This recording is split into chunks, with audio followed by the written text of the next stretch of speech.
असंच सगळ्यांनी एकमेकांना प्रेम देत जाऊयात आणि आपली भावकी वाढवत जाऊयात. यशवंतराव चव्हाण सेंटरतर्फे मी पुन्हा एकदा आपल्या सर्वांचं स्वागत करतो.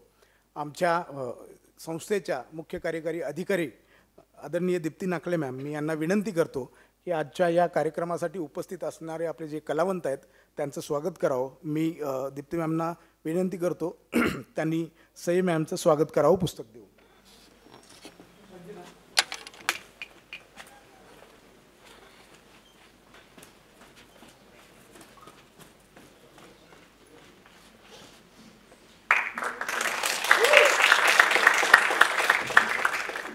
या वेब सिरीजचे नायक ललित प्रभाकर यांचं स्वागत करावं.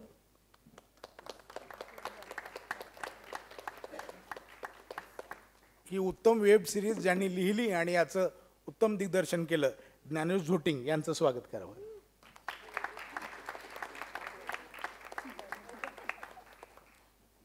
या वेब सिरीजचं उत्तम छायाचित्रण करणारे आपले पुष्कर झोटिंग यांचं स्वागत करावं.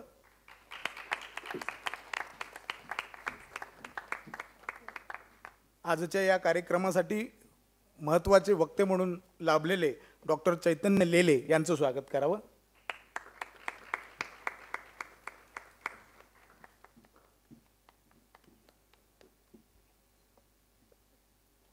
त्याचबरोबर रवींद्र परदेशी, स्वराज मेडिकर यांचंही स्वागत करावं.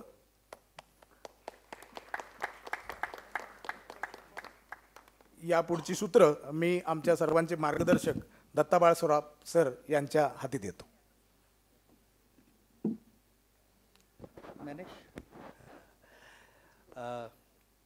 आपण सर्वजण इथे मंचावरील आणि मंचासमोरील सगळ्या उपस्थितांचं पुन्हा एकदा स्वागत करतो. आणि पेठपुरांच्या प्रीमियरला जाण्याचा योग सुरुवातीला आला होता आणि खूप उत्तम तऱ्हेची आणि त्याचा प्रतिसादही लोकांचा तसा राहिला. तर या सगळ्यांशी गप्पा मारायला पण आपण जमलो होतो आणि पेठपुराण एक कलात्मक रीतीने सादर करणं हे ज्ञानेश आणि सई आणि सगळ्या मंडळींचं, ललितचं वगैरे काम, पण त्याच्या आता खूप मोठी एक कम्युनिटी आपल्याला झालेली सर्व शहरांमध्ये दिसते. आणि लेले सरांना पण त्यासाठी बोलवलं आहे की हे प्रकरण काय ते जरा त्यांनी आपल्याला समजावून सांगावं की समाजामध्ये हे आता अशा प्रकारचे पेट हे करण्याचं प्रमाण खूप मोठ्या प्रमाणात वाढते आणि त्याबद्दल खूप लोक संवेदनशील आहेत. म्हणजे एक मोठी कम्युनिटीच अगदी ती तयार झालेली आहे. तर मी ज्ञानेशला सुरुवातीलाच आपल्या सगळ्यांच्या वतीने विचारल्यानंतर आपणही विचारावं की मुळात ही कल्पना ज्ञानेशला कशी सुचली आणि त्याचं विकसन आपण एक वेब सिरीजमध्ये करण्यासाठी कोणाची मदत घेऊन काय केलं पुढे. हे मी वारंवार बऱ्याच ठिकाणी बोललो. कल्पना कशी सुचली म्हणजे असं काही वेगळं झालं नाही.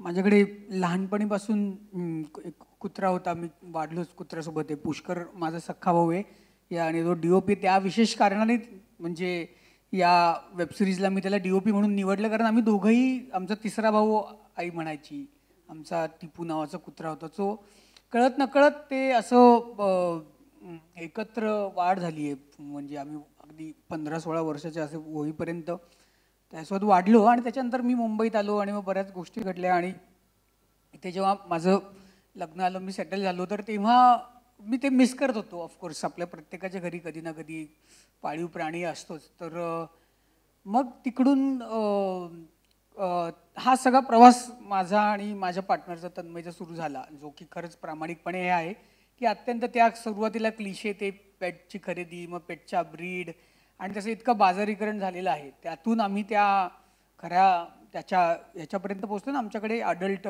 मांजर आम्ही दत्तक घेतलं. अडल्ट जनरल ते सगळे विषय त्यातलेच आहेत की अडल्ट मांजर. आणि मग त्यानंतर पुढे जे काही घडत गेलं असं सगळं चाललेलं होतं आयुष्य.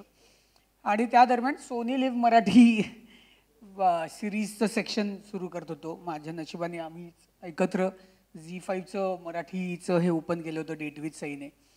तर ते म्हणाले की आता तू काहीतरी आम्हाला इथे कर. आणि माझं नशीब बरं की ते म्हणाले की ते नेहमीचं वेबसिरीजचं ते थ्रिलर वगैरे असं तसं काहीतरी नको आहे, काहीतरी तुझी गोष्ट सांग. तर मग मी म्हटलं ही माझी गोष्ट आहे. तर तेव्हा त्यांनाही प्रश्न पडला होता की हे कोण बघेल म्हणजे.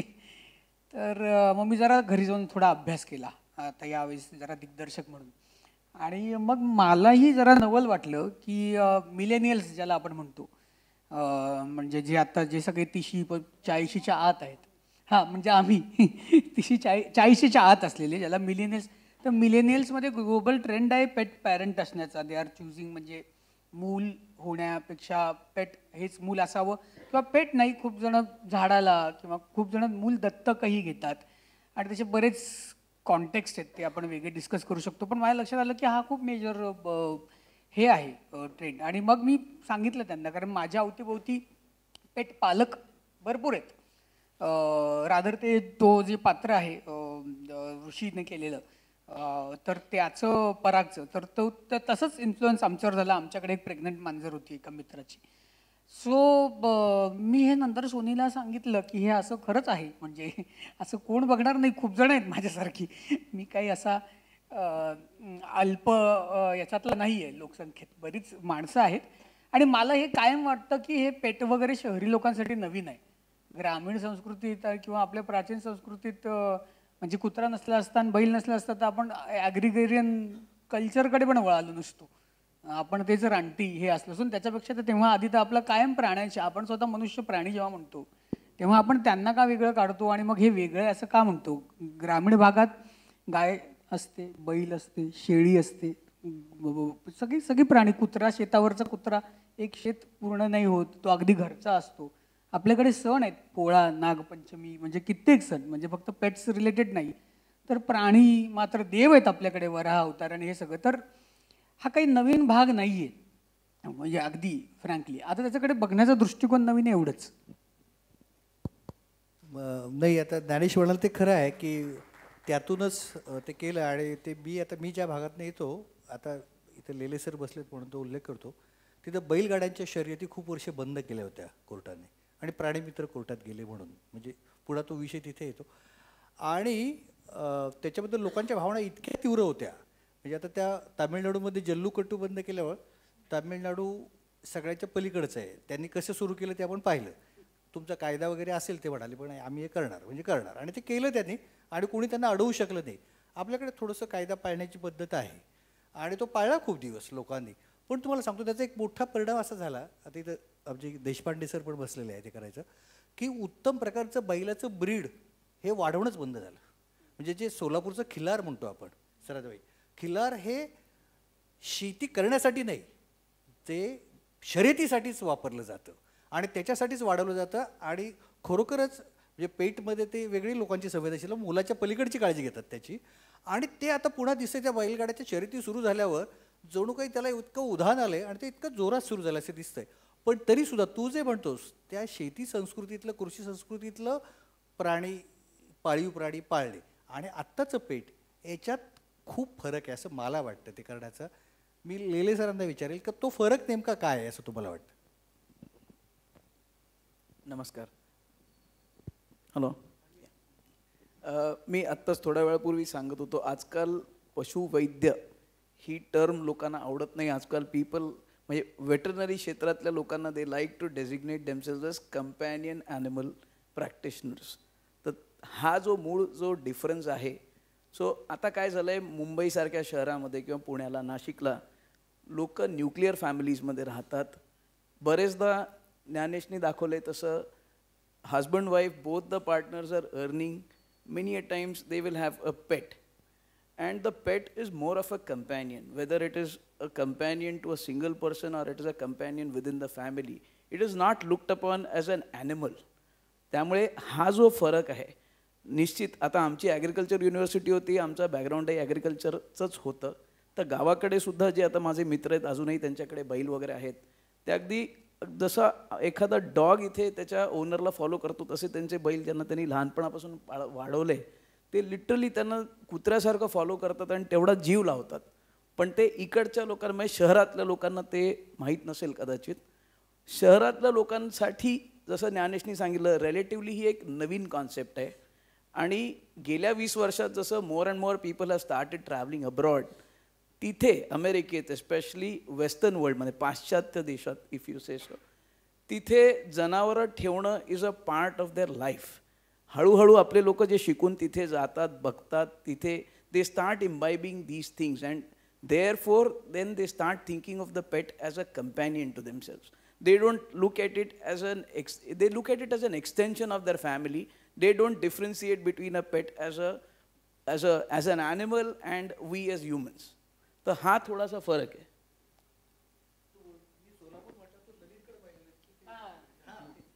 तुम्ही खिलार बद्दल बोललात, तो बोललेले आहात.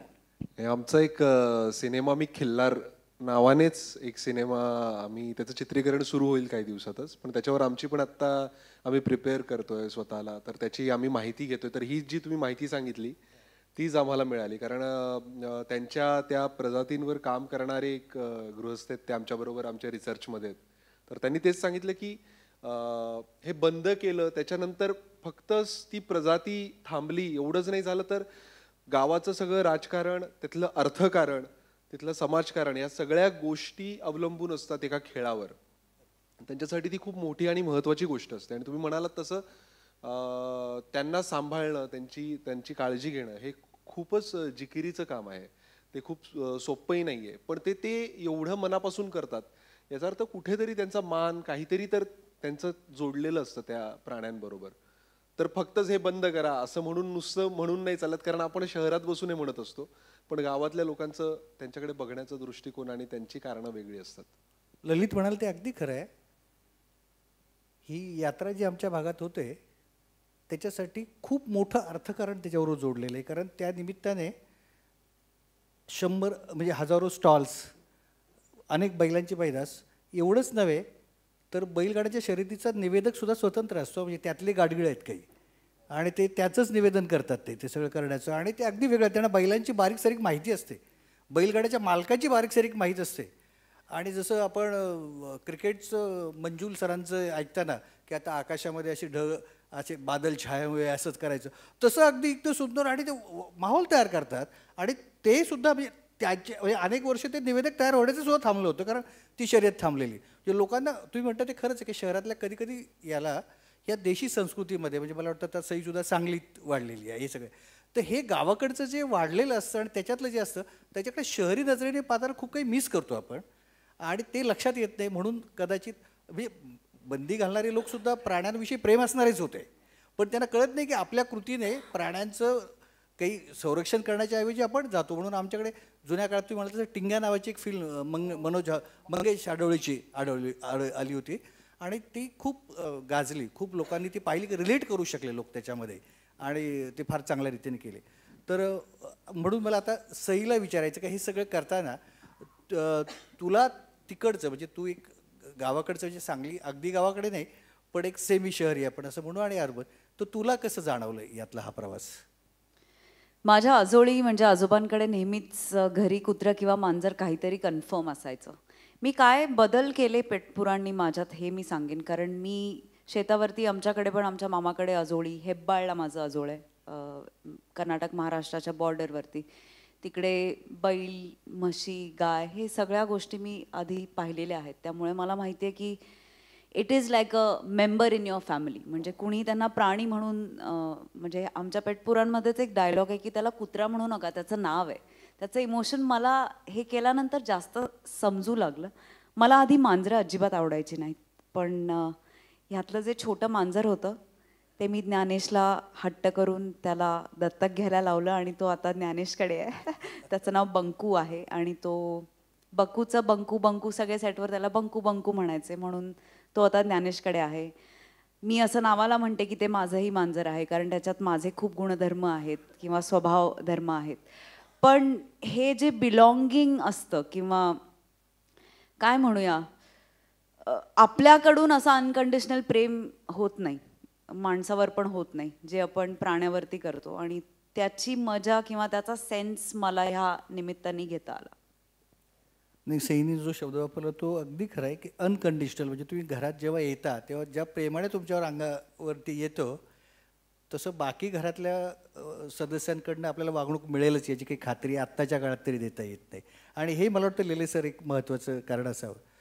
सई म्हणाल ते सर ती सांगली आणि तिने हेप्पाळची गोष्ट काढली त्या बॉर्डरवर, तर तिथे लीलाताई पाटील नावाच्या फार मोठ्या विदुषी, म्हणजे त्याची नासी भडकेंची कन्या आणि शिक्षणातली मोठी, तर त्यांच्या घरीसुद्धा अशी मांजरं होती. त्या एकट्याच राहायच्या, अनेक मांजरं होती.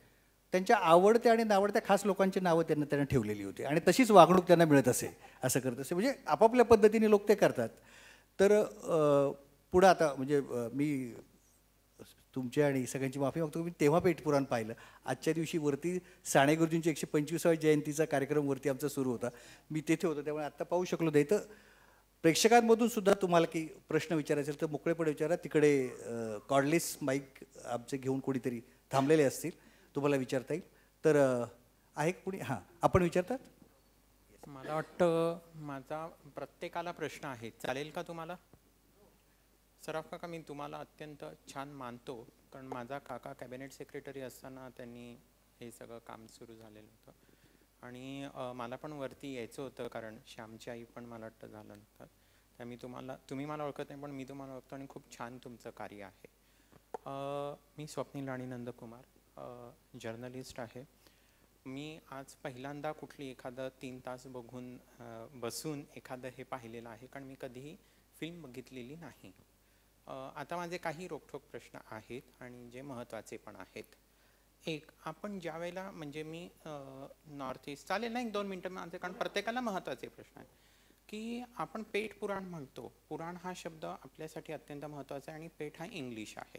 तर या दोघांसाठीही आता जर लाईनीत हे करायचं झालं तर सईजी, मला तुम्हाला एक प्रश्न विचारायचा आहे की आपण ज्या कंडिशनमध्ये जातो, म्हणजे आता आपल्याला एखादी भूमिका साकारायची आहे, तर कोणत्या प्रकारे तुम्ही तुमची मानसिक अवस्था करून घेतलीत की आपल्याला या प्राण्यांबरोबर आता हे फिल्म किंवा आपलं हे जे आहे वेब सिरीज आपल्याला करायचे, तर तुम्ही तुमच्यात काय बदल करून घेतला? कारण असतं ना त्या पद्धतीने आपल्याला, जसे आपलं वेशभूषा आपण बदलायचं, आदिवासींची तर आदिवासींची वेशभूषा, तर त्या पद्धतीने एक.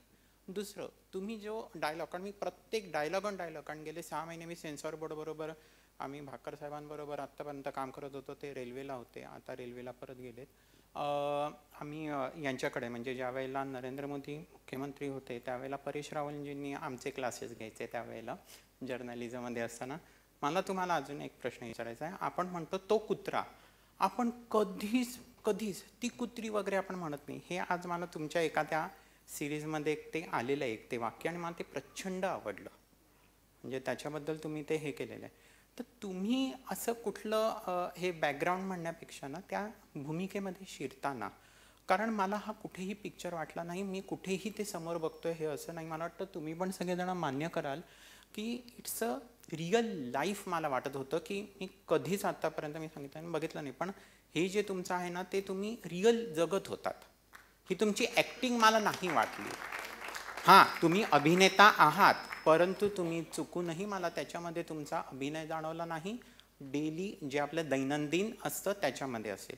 आता हे वळून घेणारे तुमचे बाकीची लोक पण असतील, कारण शिक्षक असतो आपल्या विद्यार्थ्याला शिकवणारा. त्याच्यामुळे हा जो फरक असतो ना, तुम्ही जे मगाशी ते वाक्य जे कारमधलं होतं तुमचं, खूप सुंदर आहेत. हां, संवाद अतिशय छान आहेत, मस्तच, मला खूप आवडले. त्याच्यामध्ये तुम्ही काय असं हे म्हणजे स्वतःची हे कसं तुम्ही त्या रोलमध्ये टाकलं, किंवा याच्याबरोबर आपल्याला राहायचं आहे असं? मी सुरुवात अशी करेन की दिग्दर्शक चांगला असणं आणि तो मित्र असणं हा खूप मोठा फायदा आहे. आणि आमच्या नशिबी हा राजयोग आला असं म्हणायला हरकत नाही. त्याच्यामुळे एक तुमच्या काम करतानाच तुमचे सगळे इनिबिशन्स तोडून तुम्ही काम करत असता. त्याच्यात ललितसारखा को ॲक्टर, म्हणजे आमच्यात ईर्ष्या जरी जेव्हा होते तेव्हा ती एकमेकांना जिंकवण्यासाठी होते, को ॲक्टर म्हणून. म्हणजे मी खूप को ॲक्टर्स पाहिलेत, पण मी ललितसारखा गिविंग को ॲक्टर खूप कमीदा पाहिला आहे. म्हणजे जो की माझा सीन कसा होईल असा विचार न करता सिरीजसाठी सीन कसा होईल असा विचार करणारी खूप कमी लोक असतात. तर हे कॉम्बिनेशन मिळणं वॉज समथिंग. आणि मला ना असं वाटतं की ह्या सिरीजमध्ये आपण जेव्हा आपल्या पेट्सची बोलतो तेव्हा आपला एक वेगळा आवाज लागतो नकळत. आपण ह्या पिचमध्ये आपल्या पेट्सची नाही बोलत. तो आवाज ह्या माणसाने शोधला, जो मला सिरीज रिलीज झाल्यानंतर बघितल्यानंतर तो कळला. म्हणजे आम्ही जेव्हा टेक करायचो आणि ज्ञानेश येऊन म्हणायचा की नाही नाही हे नाही, हे ते नाही आहे, तर आम्ही दोघे थोडेसे, कारण आम्ही मित्र पण आहोत, आम्ही असं व्हायचं की बरोबर केलं आपण यार, काय झालं. पण ते जे नाही आहे, काय नाही आहे हे त्याला बरोबर कळायचं. सो मला असं वाटतं की ते पिच जे आहे ते अख्ख्या सिरीजचं आहे. आणि म्हणून म्हणजे ती प्राण्यांबद्दल असून सुद्धा त्याचं टेक्स्चर त्यांनी ह्युमनला चिकटवून उलटं पण केलेलं आहे, त्याच्यामुळे ते नॅचरल वाटतं. तयारी म्हणाल तर मला डॉग्स खूप आवडतात लहानपणापासून. म्हणजे मी लहान असताना घरी कुठूनही कुत्र्याची पिल्लं दिसले की मी पहिले घरी घेऊन यायचे. मी एकदा 5-5 पिल्लं घेऊन पण गेली आहे. सो ही आवड लहानपणापासून होती. मला कॅट्स नाही आवडायचे किंवा त्यांची भीती वाटायची. पण ज्ञानेशनी एकदा बसवून समजावलं की कसं घाबरू नको किंवा कसं अप्रोच कर किंवा कसं त्याला तू सुरक्षित फील करून दे. ह्या सगळ्या गोष्टी इनपुट्स आल्यानंतर माझ्यासाठी ते खूप सोपं गेलं.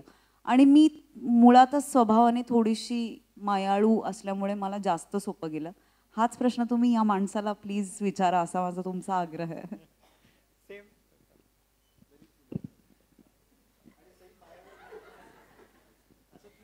नाही आहे पूर्णपणे तिचेच मदतीमुळे झालं ते.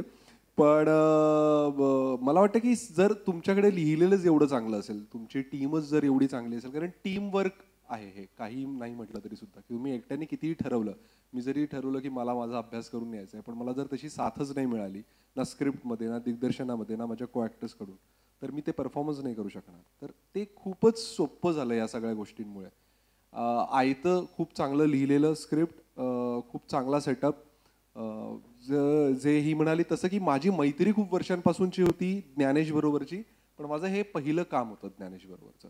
त्याच्यामुळे तोपर्यंत आमची एकमेकांना ओळख इतकी चांगली होती की आम्ही एकमेकांना खूप कमी शब्दात सांगू शकत होतो की काय पटतंय काय नाही पटत आहे आणि काय केलं पाहिजे. तर संवाद खूप चांगला होऊन जातो मग. आणि सई बरोबरचं हे माझं तिसरं काम होतं खरं तर.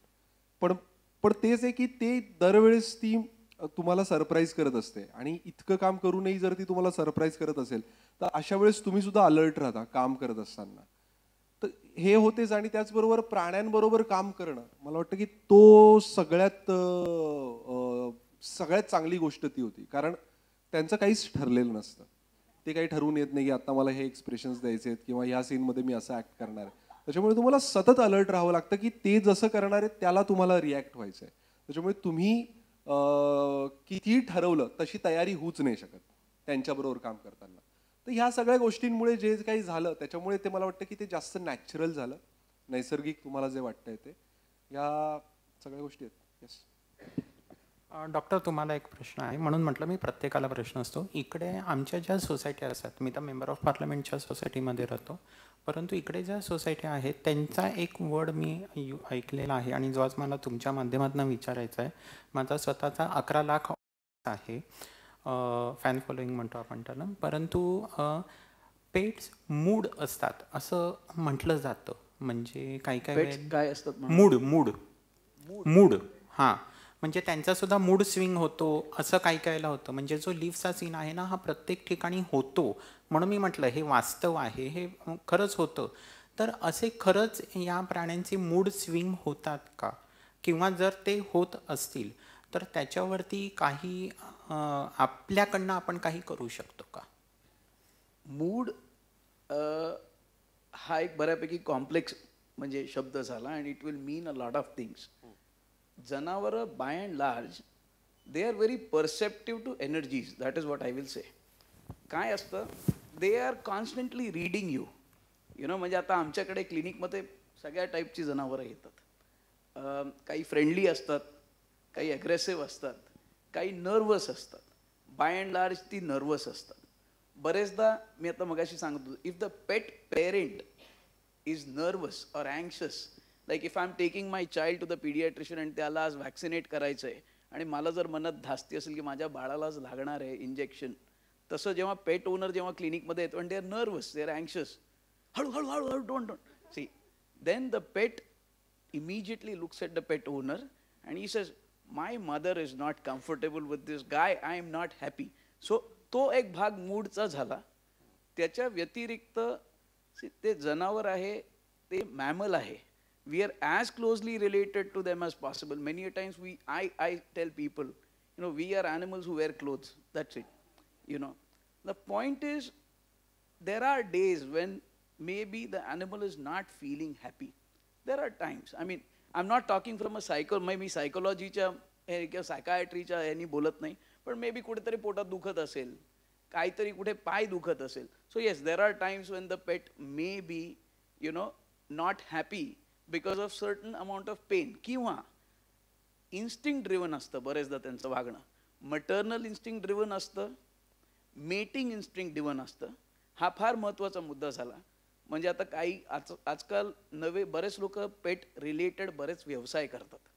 त्याच्यात पेट बोर्डिंग हा एक मोठा व्यवसाय.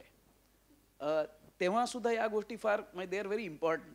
मग एखादं तुम्ही जर फिमेल आणणार असाल त्या पेट बोर्डिंगमध्ये, and there are male dogs वर आपल्याकडे आता मी तुम्हाला मगाशी म्हणाल तसं we are new to the concept in our cities of keeping pets.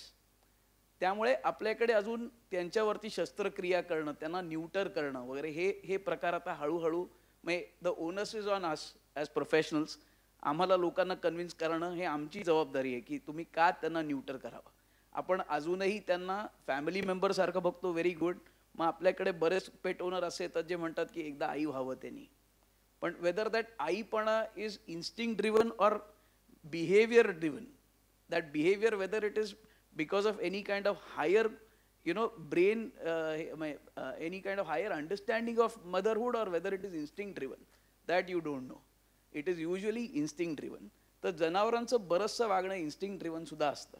तर ते तुम्ही जसं त्यांच्याबरोबर काम करायला लागतं ना. आता मला एक गोष्ट फार वाटते की वेटरनरी कॉलेजमध्ये ॲडमिशन घेतल्यावरती प्रत्येक स्टुडंटनी 1 वर्ष 2 वर्ष it should be mandatory that the person should look after a pet. कारण जे तुम्ही पुस्तकात शिकाल ना ते काहीच तुम्ही शिकत नाही हो पुस्तकात तो माणूस काहीतरी सांगतो, अरे तुमच्या कुत्र्याला असं असेल. आजकाल गूगल सांगतो तुम्हाला. आम्हाला लोक विचारतात, अरे गूगल पे तो डॉक्टर साहब ऐसा लिखा है, आपको क्या लगता है. बोला मैंने तो गूगल पढ़ा नहीं है, आप ही बताओ क्या लगता. पण हा गमतीचा भाग झाला. पण जसं आपण त्यांच्याबरोबर राहतो तसं आपण त्यांचे बरेचसे हे जे तुम्ही स्विंग्स म्हणता. आता छोटीशी गोष्ट, तर कुत्रा येतो आणि गोल गोल गोल गोल फिरायला लागतो, आपल्याला कळतं अरे ह्याला लघवी करायची. हे तुम्हाला बघून बघून कळतं. जसं पूर्वी ना आम्ही थोडंसं डायग्रेस करतो, गावाकडे आम्ही इंटर्नशिपला होतो, काही धनगर मंडळी होती आणि त्यांना डॉक्टरांच्या थोबाडीत मारतील एवढं ज्ञान होतं त्यांना. कारण ते जगतात. तुम्ही वाचताय, त्यांनी ते जगलंय, त्यांना माहिती आहे ते काय सांगतात. तसं जेव्हा तुम्ही वेटरनरी प्रोफेशनमध्ये जाणाऱ्या मुलांनी सुद्धा उद्या जर पेट्स ठेवायला सुरुवात केली, जी आता होतंय हळूहळू, तर डेफिनेटली त्या तुम्हाला त्यांचे मूड्स, त्यांचे बिहेवियर्स, त्यांचे पॅटर्न्स लक्षात यायला लागतील आणि ते मग तुम्ही पेट ओनरलाही चांगल्या पद्धतीने सांगू शकता. नाही, खरंच छान, खूप छान तुम्ही सांगितलं. आता एक तुमच्यासाठी एक शेवटचा माझा प्रश्न. शांघाय फिल्म फेस्टिवल असेल किंवा नॉर्थ ईस्ट फिल्म फेस्टिवल असेल, त्यावेळेला बरेच असं स्क्रीनिंग मी पाहिलं आणि एक मला जरूर तुम्हाला सांगायचं, उझबेकिस्तान, कझाकिस्तान, तुर्कमेनिस्तान आणि अजून एक कोणतं तरी अर्मेनिस्तान होतं. अशा 5 देशांच्या याच्यावरती गोल्डन पिकॉक द्यायला मी तिकडे होतो, आपल्या NFDC NMICला पेडर रोडवर. आणि त्यांनी मला सांगितलं की तुमच्या भारतामध्ये जसं प्रत्येक प्राण्यावरती देवत्व मानून त्यांच्यासाठी करतात, तर त्यांच्यावरती फिल्म फार कमी आहेत, हे मला त्यांनी सांगितलं उझबेकिस्तानचे. नंतर आम्ही ज्या वेळेला अनुराग ठाकूरजी त्यांच्यासोबत बोललो, त्यांनी पण मला हे सांगितलं, हो हे कमी आहे. आता माझा मेन प्रश्न असा आहे की मी शिपिंग कॉर्पोरेशन असेल किंवा आर्मीचे 3ही दलं असतील, मर्चंट नेव्ही असेल, त्यांच्या यूथबरोबर मी काम करतो आहे. आणि आमचं असं असतं साहेब की त्यांना हर मंडेला सुट्टी असते. तर तुमचा जो आहे आत्ताची वेब सिरीज आहे त्यातली फक्त 1 मिनिट 3 सेकंद जे कुत्रा तो धावतो आणि तो जो त्याच्यात ते फारच फिल्मी झालं, ते मला फक्त आवडलं नाही. परंतु बाकीची जी आहे म्हणजे ते थोडं त्याच्यात ते फिल्मीकरण झालेलं आहे फक्त 1 मिनिटाचं पूर्ण याच्यामध्ये. आणि ही जी तुमची आहे ती हिंदीमध्ये, कारण हिंदी ही भाषा सगळीकडेच आपली जाते, तर हिंदीमध्ये डब केलेलं असं जर असेल तर शिपिंग कॉर्पोरेशन असेल, नाही तर आर्मीची 3ही प्रशिक्षण केंद्र असेल, तिकडे आपण रविवारी संध्याकाळी ही दाखवू शकतो. सोनी लिव्हवर ही 7 भारतीय भाषांमध्ये रिलीज झाली एकाच वेळी. मराठी ओरिजिनल आम्ही बनवली, पण ही हिंदी, तमिळ, तेलुगू, मल्याळम, पंजाबी, बंगाली या सगळ्या भाषांमध्ये सोनी लिव्हमध्ये उपलब्ध आहे. म्हणजे याच्यावरती उपलब्ध आहे आणि आपण ती याच्यामध्ये संध्याकाळी आपण एकत्र पद्धतीने जर दाखवायची असेल किंवा काही करायचं असेल तर त्याच्यासाठी सो त्याला दोन एक आहे की एकतर तुम्ही चांगलं इंटरनेट हे असेल तुमच्या ऑडिटोरियममध्ये तर तुम्ही डिरेक्टली सोनी लिव्हमध्ये लॉग इन करून स्क्रीन करू शकाल. ते करू शकतो. Thank you very much.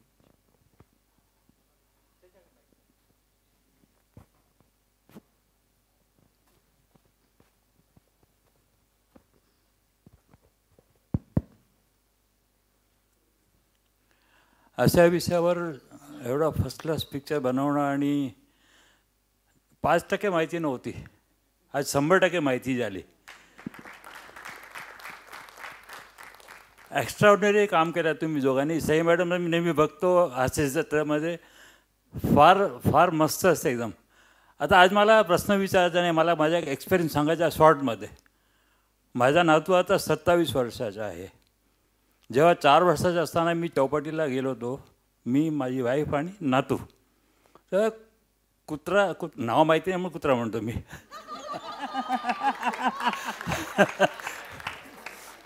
तो सारखा माझ्या नातूकडे येऊन असा हात पुढे करायचा. नातू 4 वर्षाचा, आम्ही कधी पेट पाळलेलं नाही. तो घाबरला एकदम, पण तो सारखा परत परत येऊन हात पुढे करायचा. आणि शेवटी मग नातूची भीती गेली, त्याला सांगितलं घाबरू नको, तो काय करत नाही आहे. मग नातूने हात पुढे केला, सेकंड केला आणि मग तो कुत्रा निघून गेला. हा मला प्रश्न 22 वर्ष मनामध्ये होता, 22-23 वर्ष. आज मला याचं उत्तर मिळालं आहे. Excellent movie, excellent acting. आणि ह्या विषयावर कोणी पिक्चर बनवू शकेल कल्पना पण करू शकत नाही आपण, पण एवढा मस्त मूवी, एक्सलंट एक्सलंट, मजा आली.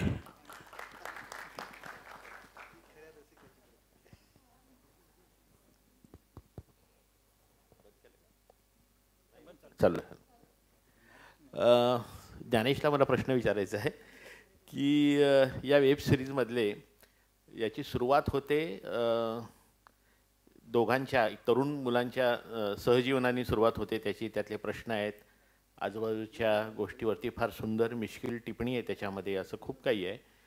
असे पहिले 2-3 एपिसोड झाल्यानंतर मग ती प्राण्यांची गोष्ट होते आणि मग त्याच्यानंतर ती असं पाळीव प्राणी पाळणं, मग त्याच्याबद्दल समाजात असलेल्या प्रतिक्रिया, मग एकदम तुम्ही रेड रोज आणि व्हिलन वगैरे वगैरे असं इथपर्यंत गेलेला आहात.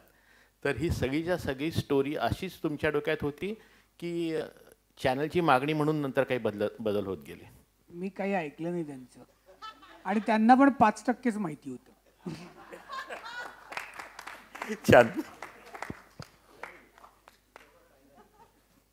त्यांनी फक्त तेरी मेहरबानी पाहिलं होतं यापूर्वी. नमस्कार. सर्वप्रथम यशवंतराव चव्हाण सेंटरचं मी आभार मानतो की रसिक प्रेक्षकांना एक चांगला ट्रेंड सेट करणारा हा कार्यक्रम ते आयोजित करत आहेत. स्क्रीनिंग आणि नंतर मग कलाकारांसोबत गप्पा चर्चा. तर थोडं मला फीडबॅक कॉम्प्लिमेंट पण द्यायचं थोडक्यात आणि प्रश्नही आहेत. सईला दुनियादारीनंतर एका वेगळ्या भूमिकेत बघायला खूप आवडलं. छान अभिनय केला. एक्सप्रेशन चेंजिंग टायमिंग खूप अफलातून होता, ते आवडलं. तर ललितनी पण खूप छान सईबरोबर अभिनय केला. डायरेक्टरचं कौतुक वाटतं की डायरेक्टरने हा सोशल विषय हाताळला आणि अवेअरनेसचा विषय आहे आणि खूप नाजूक आहे तसं बघायला गेलं तर. अनेक जण संवेदनाहीन असतात. मी राहतो क्रॉफर्ड मार्केटला, त्यामुळे त्या क्रॉफर्ड मार्केटच्या बाजारात, पेठ बाजारामध्ये काय बेकायदेशीर गोष्टी चालतात खूप लहानपणापासून बघतोय मी, आणि ते तुम्ही अधोरेखित केलं, हायलाईट केलं, ते खूप चांगलं झालं. अनेक लोकांना माहिती नाही ॲनिमल वेलफेअरला आपण ट्विट करून कंप्लेंट करू शकतो किंवा पोलिसांना, हे एक तुम्ही चांगलं त्याच्यात इन्क्लूड केलं. त्यानंतर लिफ्टमधली ती जी मजा होती ती बघायला आवडली आणि तुम्ही खूप क्रिस्पी पद्धतीने तो विषय हाताळला. सो सगळ्या टीमचं अभिनंदन आणि खूप खूप शुभेच्छा. धन्यवाद. थँक्यू. थँक्यू. हॅलो, माझं नाव भक्ती आहे. सगळ्यात आधी मला हे सांगायला आवडेल की पेट पुराणचं असं ॲज सच मार्केटिंग नव्हतं झालं, तर मी जस्ट सोनी लिव्ह म्हणजे बघत होती, तर ही ऑलरेडी सिरीज मी पाहिली आहे घरी आणि मी बघत होती, तर माझ्या आईला पण आवडली मधल्या एपिसोडमध्ये. सो आम्ही दोघांनी, मी आणि आईनेही घरी बघितली. पण जेव्हा आज मी इथे आली आणि इतर बाकीच्या प्रेक्षकांसोबत एकदम लाफ्टर वगैरे मोमेंट, कारण की आपण मूवीज वगैरे त्याच एक्सपिरियन्ससाठी जातो, नाटक किंवा काय, कारण की आपल्याला बाकीच्यांसोबत जी मजा असते. सो मला पुन्हा ही मोठ्या स्क्रीनवरती पाहायला खूप मजा आली आणि मी तेव्हाही अनुभवलं होतं आणि आज मी भले दुसऱ्यांदा पाहिलं आहे पूर्ण सिरीज एका सेटिंगमध्ये, तरी पण मला असं कुठेच वाटलं नाही की ही बोरिंग आहे. आणि मला सगळ्यात कौतुक आधी ललितजींचं करायला आवडेल, कारण की ललितजींनी सिमिलर पठडीतला एक मूवी आला होता ज्याच्यामध्ये तुम्ही संशोधक असता आणि ती दुसरी मुलगी जी असते ती प्राणीप्रेमी असते. तर सिमिलर कॉन्सेप्टवरती पेट पुराणमध्ये पुन्हा नाविन्य आणणं आणि त्याच्यातला जो तजेला आहे किंवा इनोसन्स आहे किंवा जे दोन लोक आहेत जे नवीन काहीतरी करू पाहत आहेत ते जे फुलवत जाणं आहे आणि तुम्ही ज्या छोट्या छोट्या जागा पकडलेल्या आहेत की जसं तुम्ही दोघं जण पळता पाठीमागे कुत्रा बघून, कारण की जनरली कॉमन आहे, सगळेच जण करतात. मी स्वतः काल हस्कीला पकडायला बघायला गेली होती, हाय म्हणायला. त्याच्यानंतर तो जो उंटाला स्पॉन्डिलायटिस होईल तर तुम्ही स्लावची खांदे करून वगैरे चालता. इतक्या सुंदर सुंदर जागा सर तुम्ही पकडलेल्या आहेत, मला अतिशय आवडलं. म्हणजे तुमची जी केमिस्ट्री आहे सई मॅम सोबतची इतकी सुंदर आहे, म्हणजे कुठेही ना ते असं वाटत नाही की खूप ओव्हर एक्सपोज आहे, खूप फ्रेश. आणि एखाद्या सिरीज किंवा नाटकासाठी फ्रेशनेस असणं स्टार्ट टू एंड जे ते टिकून राहणं ते खूप महत्त्वाचं असतं. ॲज अन ऑडियन्स आम्हाला त्याच्यातली एनर्जी रेझोनेट व्हायला. आणि सई मॅमला तर ऑलरेडी म्हणजे त्यांचा जो ग्राफ आहे तो ऑलरेडी बराच वाढता राहिलेला आहे, कारण की त्यांची जेव्हा एंट्री झाली होती तेव्हा मराठीतली बोल्ड अभिनेत्री ते आत्ता त्यांचा जो ग्रोथ आहे म्हणजे पुणे 52 त्याच्यानंतर धुरळामधलं तुमचं जे काम आहे मॅडम अतिशय सुंदर, अतिशय सुंदर. मी तो नुकताच पाहिला काही महिन्यांपूर्वी. इतकं सुंदर काम आहे तुमचं धुरळामधलं. त्याच्यानंतर पेट पुराणमध्ये पण इतकं सुंदर तुम्ही काम केलं की म्हणजे आता म्हणजे डोळ्यांनी पण फक्त तुम्ही व्यक्त करू शकता आणि आम्हाला ते कळतं हे जे आहे. आणि त्याच्यानंतर मिमीचं फिल्मफेअर असो किंवा आता तुम्ही आय थिंक फरहान अख्तर सरांच्या नवीन ह्याच्यामध्ये असणार आहात, तुम्ही ते लेटर ठेवलं होतं. सो त्याच्यासाठी तुम्हाला खूप खूप शुभेच्छा. आणि पेट पुराणचे डायलॉग स्पेसिफिकली, कारण की कोणतेही हे असण्यासाठी डायलॉग खूप इम्पॉर्टंट असतात. इतकं कॉमेडी आणि सुंदर आणि नाजूक इनोसन्स, तो मला त्याच्याबद्दल तुम्हा दोघांना आणि पूर्ण टीमला कॉम्प्लिमेंट करायला आवडेल की खरंच खूप सुंदर वेबसिरीज आहे, अतिशय कंटाळा नाही आहेत कुठेच आणि खूप फ्रेश सिरीज आहे. So thank you. तुम्ही डायलॉगचा उल्लेख केला. माझ्यासोबत डायलॉग लिहायला जो नॉन पेट पर्सन होता आणि तो म्हणाला की मी कसं काय हे करू. मी म्हटलं मला पाहिजे एक माणूस जो थर्ड पर्सन म्हणून बघेल, नंतर मी आत्ममग्न होईल स्वतः बिंग. तर दिगंत पाटील, त्याचंही खूप जास्त कॉन्ट्रीब्युशन आहे डायलॉगसाठी. हॅलो दादा, ज्ञानेश दादाशी माझा प्रश्न आहे. हां, तर तुमचं जे शूट झालं ते स्क्रिप्ट आणि शूट याच्यात काही इम्प्रोव्हायझेशन सीनमध्ये झाले का? किंवा जेव्हा शूट करत होतात तेव्हा DOPला काय चॅलेंजेस फेस करावे लागले किंवा काय असं? हे मी एक पुस्तक लिहू शकेल याच्यावर, इतकं ते आहे. कारण रोजचा दिवस काय, जसं ललित थोड्या वेळापूर्वी म्हणाला की स्क्रिप्ट अर्थात यातलं बरंचसं सीन्स सगळे आहेत. ऑफकोर्स मी स्वतः नाही पेट्सचा भरपूर अनुभव असल्यामुळे, आणि मी जरी स्वतः असेल तरी मी भरपूर अवतीभोवतीच्या ज्यांच्याकडे पेट आहेत त्यांच्याशी गप्पा मारून मारून यातले अनेक प्रसंग हे केले होते. सगळ्यात मोठी भीती हेच होती, लिहिलंय ते होणार का पडद्यावरती, कारण ही सगळ्यात लहान मुलांसोबत आणि विशेषतः पेटसोबत. आणि म्हणून सर तुम्ही मगाशी उल्लेख केलात की भारतात पेट रिलेटेड काही होत नाही, तर ती खूप भयंकर रिस्क आहे. आपल्याकडे ते कसं त्यांना पडद्यावर हे करायचं. तर आम्हाला रोज तो पेशन्सचा खेळ असायचा. म्हणजे सई आणि ललितला मी सांगितलं होतं की तुम्हाला 2 टास्क आहेत. एक तुमचा अभिनय तुम्हाला करायचा आहे आणि एक त्यांच्यासोबत एक अभिनय तुम्हाला म्हणजे त्यांच्यासोबत सामावून घ्यायचं आहे. आणि लहान मुलांसोबत विशेषतः नटांना अनेक वेळा चॅलेंज येतं की लहान मुलांसोबत तुम्ही नट म्हणून तुमची अभिनयाची पातळी उघडी पडते लहान मुलांसमोर आणि पेटसमोर. तिथे ते इतके अननॅचरल असतात आणि ते त्यांना काही पडलेलं नसते, ते तिथे असतात आणि ते तिथे वागतात. आता त्यांच्यासोबत कलाकारांना वागता आलं पाहिजे, हा खूप मोठा यांना टास्क होता. आणि ती DOP म्हणून त्याला टास्क होता. मी त्याला म्हणालो होतं की हे बघा, हा म्हणायचा की इथे लाईटिंग केले, आता हा इकडून. मी म्हटलं मला नाही माहिती म्हणजे तू इकडे येणार आहे आणि मग इकडून ते उचलेल ना वगैरे. मी म्हटलं हा असं इथे कुठेतरी येईल, इथे कुठेतरी जाईल, तू तयार राहा. सो काय गंमत आहे की मी प्रत्येक टीममध्ये एक ठरवलं होतं आवर्जून की प्रत्येक एक जण ना प्राणीप्रेमी असेल टीममध्ये, कुणी ना कुणी. तो म्हणून मी म्हटलं की हा माझा भाऊ आहे म्हणून DOP नाही आहे याचा. हा आणि मी एका पेटसोबत वाढलोय. आमच्या आई म्हणजे माझ्यासाठी माझी आई पहिली पेरेंट आहे.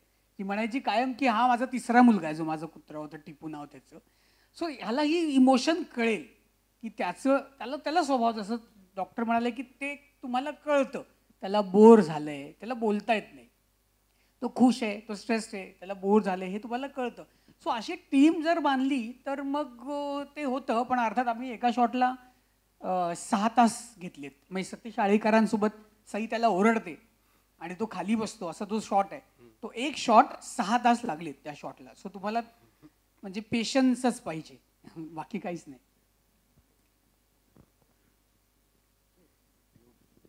सेटवरती एक महत्त्वाचं होतं की जे पेट्स आहेत त्यांना जास्तीत जास्त कम्फर्टेबल ठेवणं. शूटिंगची जी जागा असते ती खूप जास्त केऑटिक असते, खूप तिथे वायरी, लाईट्स, खूप माणसं. तर ते एक होतं की त्यांना जास्तीत जास्त कम्फर्टेबल ठेवायचं.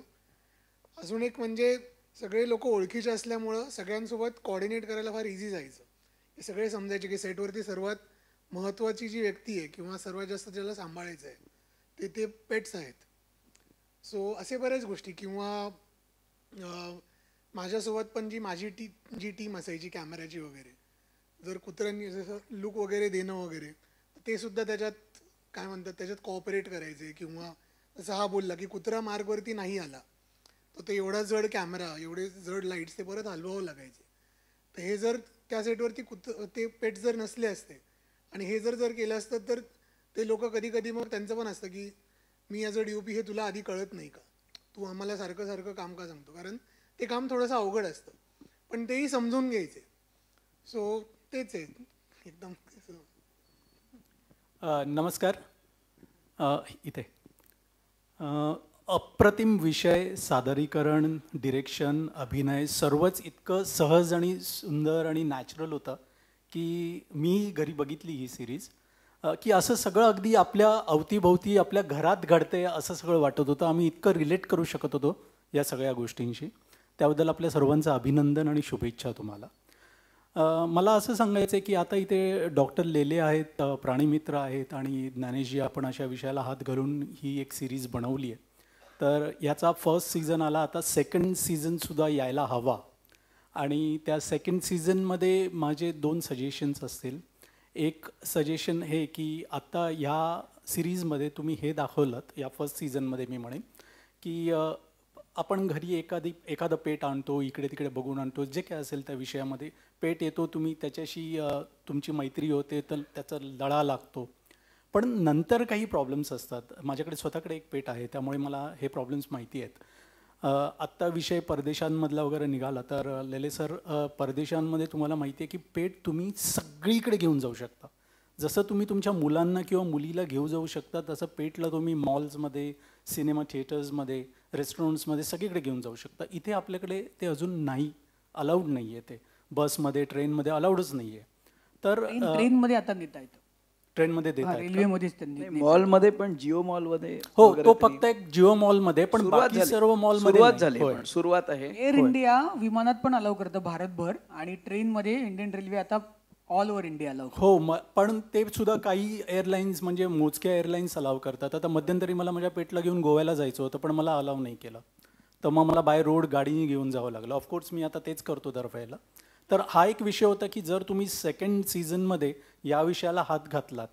आणि दुसरा अजून एक प्रश्न असतो तो म्हणजे स्ट्रे डॉग्सचा. आपल्याकडे स्ट्रे डॉग्स बऱ्याच प्रमाणात असतात. अगदी सगळ्यांना अनुभव येत असेल की आपण रात्रीच्या वेळी पर्टिक्युलरली आपल्या बिल्डिंगच्या सोसायटीच्या गल्लीमध्ये जेव्हा घुसतो त्यावेळेला ती गँग बसलेली असते त्यांची 4-5 जणांची. मग त्यावेळेला आपल्याला थोडीशी भीती वाटते की यांचं काय करायचं. पण एक गोष्ट तुम्ही तुमच्या सिरीजमधून जर या विषयाला हात घालू शकलात की स्ट्रे डॉग्सला जर ट्रेन करून त्यांना ॲडॉप्ट करून शकलात, म्हणजे आता तुम्ही मोठे डॉग्स किंवा असं या याच्यामध्ये तो विषय आला आहे की त्यांना तुम्ही अडॉप्ट करा. तर आपल्या इकडे लोकसंख्या बरीच आहे आणि पेट लवर्स भरपूर आहेत. तर स्ट्रे डॉग्सला सुद्धा कोणी अडॉप्ट करू शकलं तर तोही एक विषय, म्हणजे त्यांना ट्रेन करून ऑफकोर्स, कारण ते थोडे वाईल्ड असू शकतात. तर असा एक विषय तुमच्या याच्यामध्ये येऊ शकला तर तोही एक फार चांगलं होईल. आणि लास्टली मला सई आणि ललितला सांगायचं आहे की मी ललित, आता तू म्हणता बोलता म्हणालास की ह्या तिसरं काम तू सईबरोबर केलास. तर पहिलं मी ही सिरीज बघायच्या आधी तुमचा मीडियम स्पायसी बघितला, मला खूप आवडला.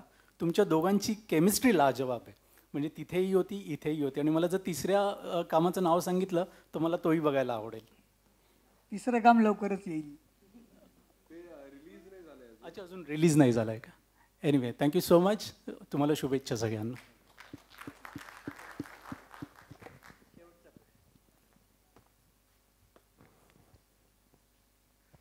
ओके, एकच minute.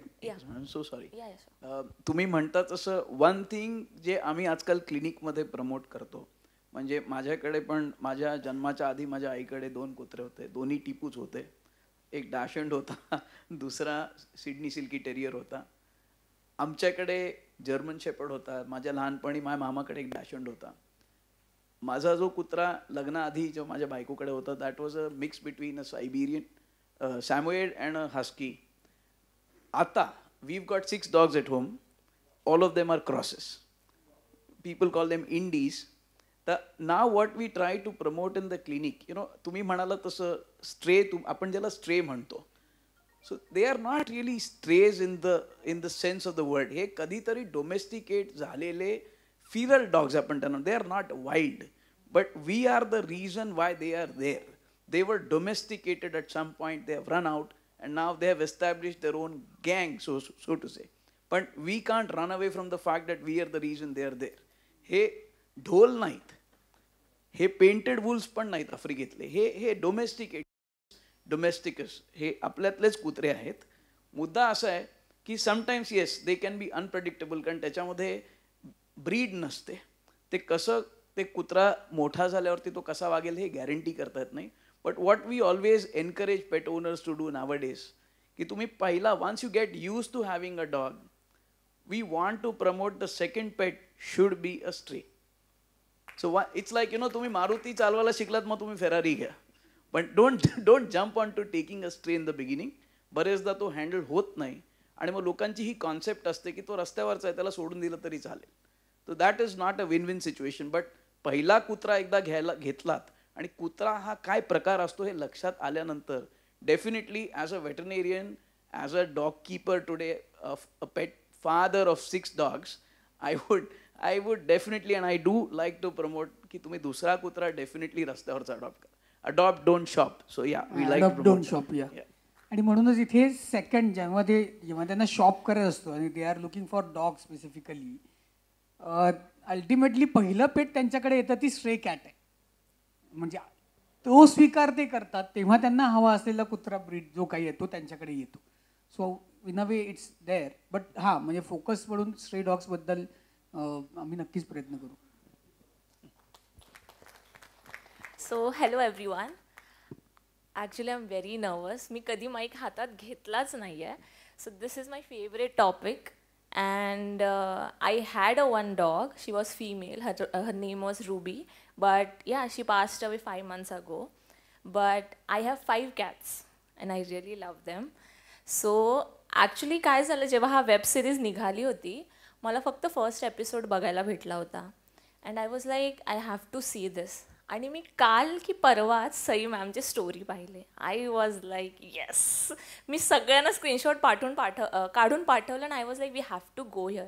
And you can see no one is there, but yeah I am there because I really love my pets. Yeah, so I really love the film very very very much. And अभिनंदन सगळ्यांना. Sai ma'am, I really love you. I am big fan of yours. And या, मला एक question आहे ज्ञानेश सरांना, तुम्हाला आणि ललित सरांना, की जर तुम्हाला चान्स भेटला तुमची लाईफ स्विच करायला एखाद्या प्राण्यासोबत, तर ते कोणतं असेल आणि का असेल? हा गेम आम्ही तालमीत खूप खेळून झाले. आमच्या वर्कशॉप्सचे भरपूर काय काय प्रकार होते, त्यात हा एक गेम होता. आमची एकमेकांसाठीची पण उत्तरं तयार होती यासाठी. मला टायगर व्हायला आवडेल.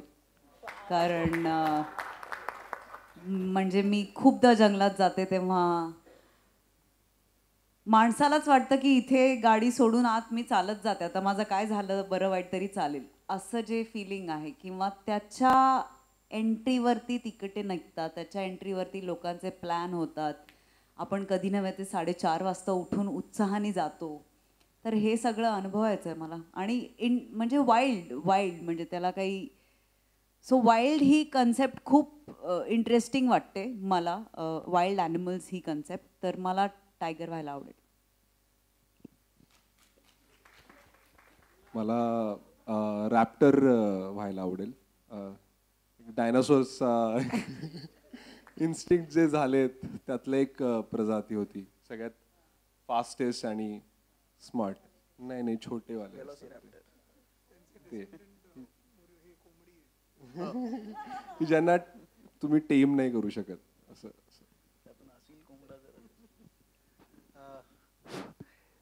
ही चर्चा अशी खूप वेळ आपण करत राहू शकतो. 8:30 वाजलेत आता. आणि खरंच तुम्ही खूप म्हणजे मी वरती कार्यक्रमात होतो आणि खाली प्रेक्षक किती आले त्याची चिंता होती मला सगळी करण्याची. पण आता सगळे प्रश्न आणि मतं ऐकल्यावर एवढ्यातही पोट खूप भरलं असं वाटायला लागलं. पोट पुराण ज्याला पोटबोडी करण्याचं की ते झालं. खरोखरच इतके समीक्षक आहेत. ह्या तरुण बोली ज्या रीतीनं ते सगळं सांगतायत, म्हणजे मराठीतले एक मोठे संपादक आहेत महाराष्ट्रातले आपले, त्यांना एकच मुलगी आहे आणि तिचंही म्हणजे लग्न जोडीदारासमोर राहते, पण तिच्या ठिकाणी मांजर पाळलेलं आहे. तर आजी आजोबा आता विचारतायत की नातवंडचं काय, तर ते म्हणाले याच्याकडे पाच जा आता तुम्ही, फक्त तेवढं करायचं. आणि ते असं मला व्यवस्थित सांगत होते, म्हणजे नीट स्वीकारलं. हे गमतीगमतीतलं नाही आहे, सिरियस मॅटर, की अशा रीतीने एक नवा समाज घडतो आहे आणि त्याचं प्रतीक आज तुम्ही इथे उभे असलेले उपस्थित असलेले लोक आहात.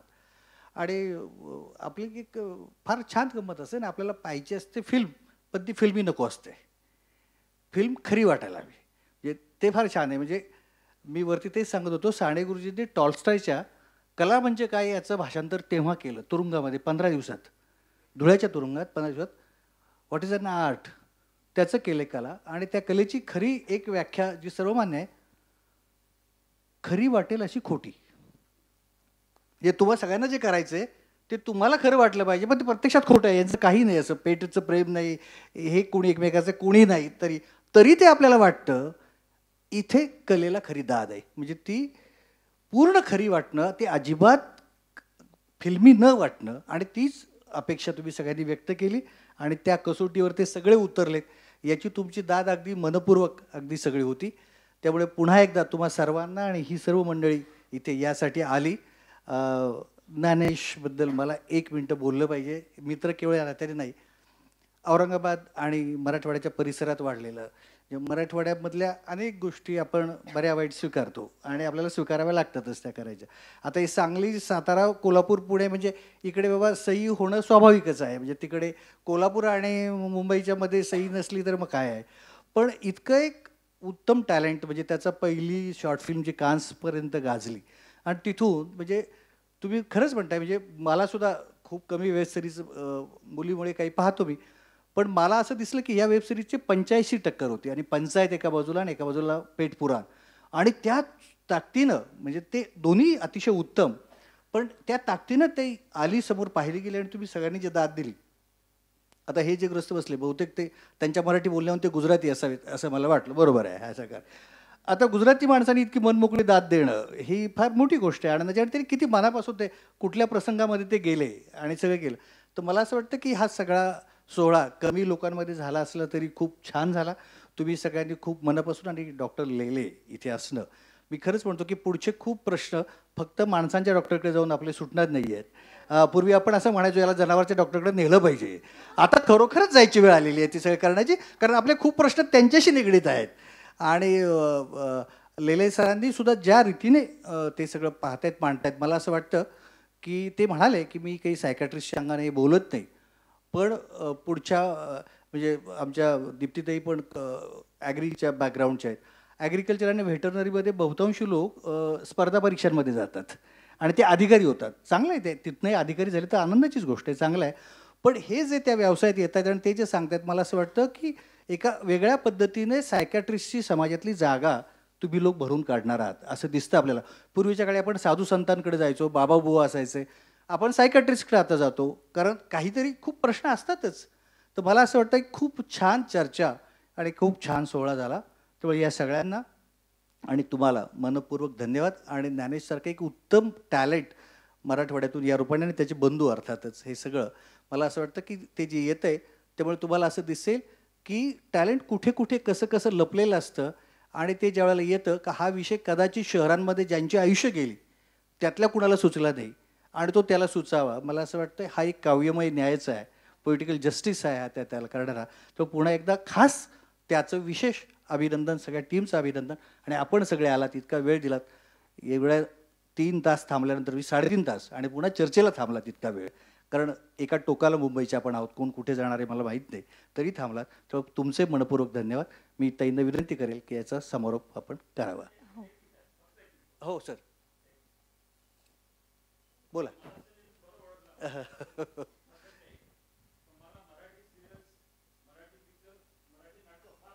अरे वा.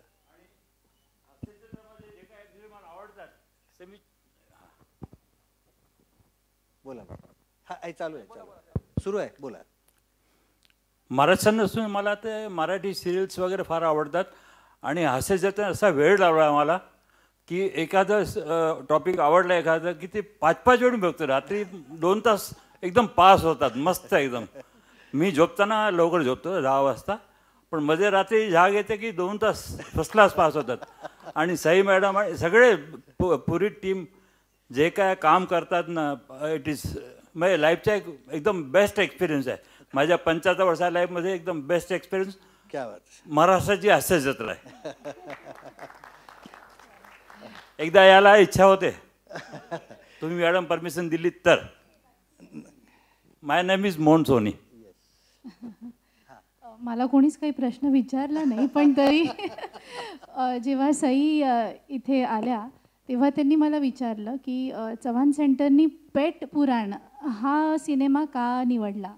तर म्हणून मी सांगू इच्छिते, हा प्रश्न त्यांचा पहिला नव्हता, तर आमचे जे सपोर्टिंग पार्टनर्स आहेत स्वराज मेडिकेअर, त्यांनीसुद्धा आम्हाला हाच प्रश्न विचारला की चव्हाण सेंटरचे तर आमचे म्हणजे आम्ही आता म्हणतो under that umbrella of branding and rebranding that we are doing, तर आम्ही 5 वर्टिकल्समध्ये काम करतो, ज्याच्यात यूथ, एज्युकेशन, हेल्थ, ज्याच्यात which also includes person with disabilities and senior citizens and विमेनमध्ये आपलं आहे, आणि ऑफकोर्स कल्चर, सांस्कृतिक आपलं हे सगळं वास्तूच त्याची आहे. तर आपण ह्या 5 वर्टिकल्समध्ये काम करू. तर पेट्समध्ये तर ही NGO काही काम करत नाही आहे, तर हा विषय का बरं. तर आम्ही आता बघतो की आपण मेंटल वेलबिईंगमध्ये आमचं बरंच काम चालू आहे, with senior citizens, with youth, with everybody. आणि त्याच्यामध्ये pets plays a very important role, I feel, mental well-being आता म्हणजे especially in the urban areas. आणि तुम्ही म्हटले तसं आधी पूर्वीपासून आपल्या ॲग्रिकल्चरमध्ये ते आहेच. 33 कोटी देवांना आपण आपल्या याच्यामध्ये मानतो, त्या 33 कोटींमध्ये अगदी मुंगीपासून सगळे प्राणी येतात, त्यामुळे तो आहेच पार्ट. पण आपण त्या मेंटल वेलबिईंगचा एक पार्ट म्हणून आपण पेट्सकडे बघू शकतो. आणि ह्या विषयामध्ये फक्त पेट्सच नाही, तर इवन रिलेशनशिप्स, आत्ता ज्या यूथमधलं जे रिलेशनशिप आहेत त्यांचे जे कन्सर्न्स आहेत ते अगदी सुरुवातीपासून आपण बघतो. मे बी मॅरेज असेल, मॅरेजनंतर मुलं झाली, मग मुलांनंतर म्हणजे ही जी आहे जे फेस करतात, पुन्हा तुम्हाला वर्क बॅलन्स हे सगळं मेंटेन करायचं आहे, तर हा सुद्धा ॲस्पेक्ट याच्यात खूप छान त्यांनी कन्व्हे केलेला आहे असं मला वाटतं. आणि चव्हाण सेंटरचा हा आता 4था शो आहे फिल्म स्क्रीनिंग अँड डिस्कशनचा. आमची सुरुवात झाली होती सिंहासनपासनं. डॉक्टर जब्बार पटेल, ऑफकोर्स तुम्हाला माहितीच असेल, ज्यांनी हा सिंहासन केला. आणि आमचे इथले अध्यक्ष आदरणीय शरदरावजी पवार, तो ते जेव्हा चीफ मिनिस्टर असताना तो झालेला आहे आणि ते सगळे इथे स्टेजवर होते. आणि हा आमचा तो पहिला शो झाला, त्याला खूप सुंदर प्रतिसाद मिळाला. त्यानंतर आम्ही 2 गुब्बारे केला, which is a web series, ज्याच्यात मी डॉक्टर मोहन आकाशे आहेत. आणि त्याच्यातसुद्धा एक इंटरजनरेशनल बॉन्डिंग खूप छान एक्सप्लेन केलं आहे. पुन्हा सिनियर सिटिझन्सचे इश्यूज आहेत, ती पण वेब सिरीजच आहे. तिसरा आमचा झाला प्रयोग तो श्यामची आई, जो नवीन आहे पिक्चर त्याचा. आणि हा 4था. तर असे आपण वेगवेगळ्या विषयांना चव्हाण सेंटर आम्ही we want to touch the वेगवेगळे ॲस्पेक्ट्स, कारण आपण ओव्हरऑल चव्हाण सेंटर हे पूर्ण महाराष्ट्रासाठी आहे, महाराष्ट्राचा आवाज आहे. आणि तिथे आत्ताच एक युवती म्हणाल की मी स्पीकर पहिल्यांदा धरला आहे हातात, तर जर तुम्ही घाबरत असाल स्पीकर धरायला,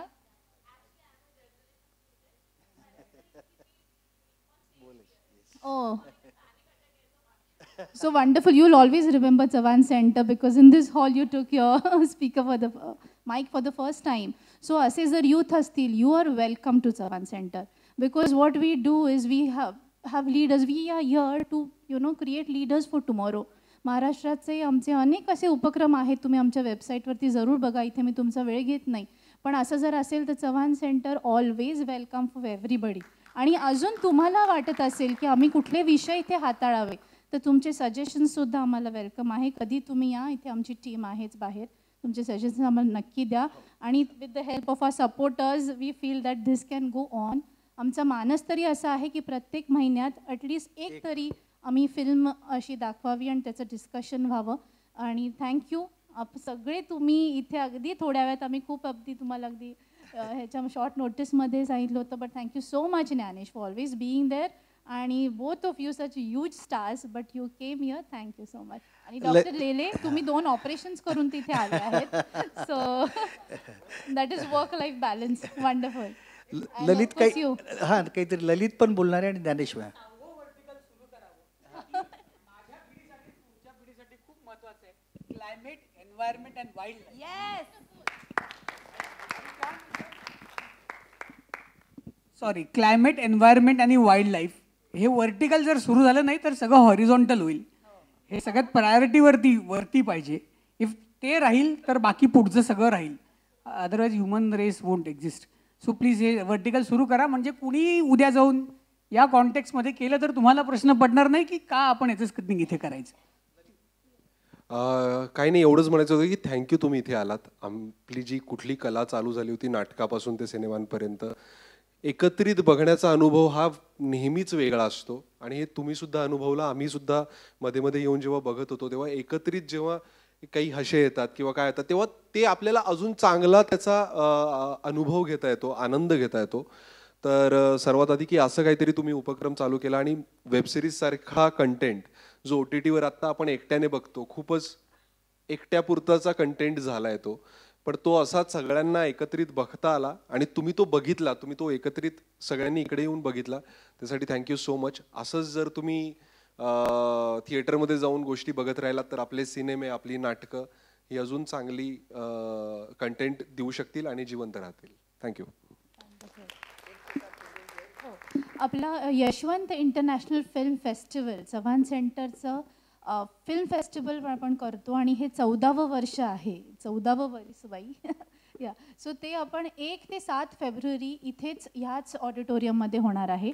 डॉक्टर जब्बार पटेल त्याचे डायरेक्टर आहेत आणि त्यांच्या it is a extension of PIFF, Pune international film festival, जे आता जॅनमध्ये पुण्यामध्ये होईल आणि त्याचं आपण इथे 7 दिवस होणार आहे. तर इथे 25 एक सिनेमे इथे स्क्रीन केले जातील, त्यामुळे त्यालासुद्धा तुम्ही नक्की या. सो असेच आणि आम्हाला प्रतिसाद देत राहा. 1 ते 7 फेब्रुवारी. अरे wonderful, great. So you are trusted audience, thank you so much. कारण आपलं ब्रीद वाक्य आहे trust and excellence. Thank you. Hope we have kept up to your expectations. Okay, thank you everyone again. फक्त हा जो म्हणाला त्याला मी म्हणजे तो सांगतोय असं म्हणून नाही, पण 12 वर्षापूर्वी बरोबर जयराम रमेश पर्यावरण मंत्री होते आणि 2010 साली आम्ही क्लायमेट चेंजवर इथे परिषद घेतली होती आणि लोक म्हणत होते हा फॅशनेबल विषय आहे, असं काही होणार नाही, तुम्ही का त्याची एवढी काळजी करताय. आणि इकडे तुडुंब सभागृह भरलेलं होतं का वेगळ्या विषयात. आणि त्याच्यानंतर जवळजवळ 101 कार्यकर्ते त्याच्यातून उभे राहिले. ते आज वेगळ्या ठिकाणी पर्यावरणाच्या वेगळ्या विषयाला, पाणी, पर्यावरण, ऊर्जा, म्हणजे मुंबईतल्या शाळांमध्ये लोक म्हणाले मुंबईच्या शाळेत तुम्ही पर्यावरणाचं काय करणार. आम्ही मुलांना आपण घरात ऊर्जा किती वापरतो हे मोजायला शिकवलं. पर्जन्य मापकं गावोगावी बसवली का पर्जन्य कसं मोजायचं ते शिकवलं. आणि त्याचं प्रमाण कसं म्हणजे गच्चीवरची शेती मुंबईच्या अनेक शाळांमध्ये, कारण आपल्याकडे मुंबईत शाळांमध्ये जागा फार उत्तम आहेत आणि टेरेस फार छान आहेत, तर गच्चीवरची शेती उत्तम रीतीने केली. ते करायला शिकवलं आणि ते जवळजवळ 12 वर्ष आम्ही काम करतो आहे. त्यामुळे अगदी ज्ञानेश म्हणतो ते खरंच आहे की तो जर विषय हाताळला नाही तर बाकी विषय हाताळायला आपल्याला काही आवश्यकताच राहणार नाही अशी स्थिती होईल. त्यामुळे ती नक्की आम्ही त्याच्यामध्ये करू. पुन्हा एकदा सगळ्यांचे आभार आणि सर काही बोलतायत त्याच्यानंतर आपण कार्यक्रम संपवू. सर्वांना अगदी हार्दिक अभिनंदन की तुम्ही इथं वेळ काढून आलात आणि असेच कायम येत राहा, नवे प्रोत्साहन देत राहा आणि आम्ही ॲज अ प्रायोजक जरी काही एफोर्ट्स करत राहिलो तर ते समाजाने त्याचा जास्तीत जास्त लाभ घेतला पाहिजे आणि is for the welfare of society. आणि लोकांनी त्याच्यामध्ये जोपर्यंत आपण पार्टिसिपेट होत नाही कुठल्या कार्यक्रमाला त्या कार्यक्रमाची शोभा वाढू शकत नाही. So thanks everyone. थँक्यू परदेशी सर. भेटूया पुढच्या कार्यक्रमात. थँक्यू.